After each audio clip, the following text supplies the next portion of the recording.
வணக்கம். இன்னைக்கு பார்த்தீங்கன்னா, சிறகடிக்க ஆசை சீரியல் இன்னைக்கான எபிசோடு தாங்க பார்க்க போறோம். அதுக்கு முன்னாடி என்னோட சேனலை சப்ஸ்கிரைப் பண்ணி வச்சுக்கோங்க. வாங்க கதைக்குள்ள போலாம். இப்ப பார்த்தீங்கன்னா, வக்கீல் என்ன பண்றாங்கன்னா, மீனா வீட்டுக்கு வந்து விஷயத்த சொல்றாங்க. இந்த மாரி உங்க வீட்ட வந்து 2 நாள்ல ஏலம் விட போறேன்ற மாரி சிந்தாமணி நோட்டீஸ் அனுப்பிச்சிருக்காங்கன்ற மாதிரி சொல்ல, அந்த இடத்துல முத்துவும் வந்துடுறாரு.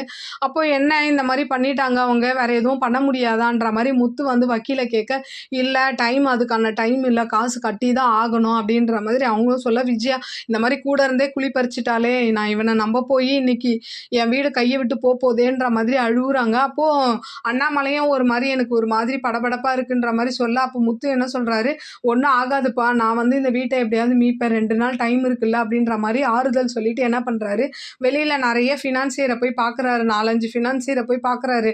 எனக்கு இந்த மாதிரி காசு கொடுங்க, என் காரெல்லாம் வச்சுக்கிட்டு காசு கொடுங்க, இந்த மாதிரி நான் கரெக்டாக கட்டிடுவேன் அப்படின்ற மாதிரி கேட்டாலும் ஒருத்தரும் காசு கொடுக்கல.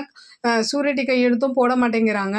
இதில் என்ன ஆயிடுது, ஒரு மாதிரி வெக்ஸ் ஆகிட்டு என்ன பண்ணுறாரு, அந்த கார் வாங்கினார் பார்த்தியா, அவர்கிட்ட வந்து எல்லாத்தையும் சொல்கிறாரு. இந்த மாதிரி ஒரு ஃபினான்ஷியர் இருக்கார், அவர் தான் காரெலாம் வச்சு காசு தருவார். இப்போ அவர் போய் கேட்குறேன், அவர் வந்து காரை வச்சுக்கிட்டு எனக்கு காசு கொடுக்க மறுக்கிறாரு, ஆனால் கேரண்டி கையெழுத்து போட யாரும் வரவும் மாட்டுறாங்க அப்படின்ற மாதிரி சொல்ல, இவர் என்ன பண்ணுறாரு, நான் நாளைக்கு வந்து அந்த காரெல்லாம் பார்க்குறேன், எல்லாம் நல்லதே நடக்கும் அப்படின்ற மாதிரி முத்துக்கு ஆறுதல் சொல்லி அனுப்பி விடுறாரு. இந்த பக்கம் பார்த்தீங்கன்னா, முத்து என்ன பண்ணுறாரு, அந்த காரெல்லாம் புதுசு மாதிரி நல்லா ரெடி பண்ணி வச்சிருக்காரு போல, அதெல்லாம் தொடச்சிக்கிட்டு இருக்க. மீனா வந்து யாரும் ஒன்றும் கண்டுபிடிக்க மாட்டாங்க, எல்லாம் புது கார் மாதிரி தான் இருக்குங்க, நீங்கள் கவலைப்படாதீங்க அப்படின்ற மாதிரி ஆறுதல் சொல்லிக்கிட்டு இருக்காங்க. அப்படியே இன்னைக்கான எபிசோடு முடியுது.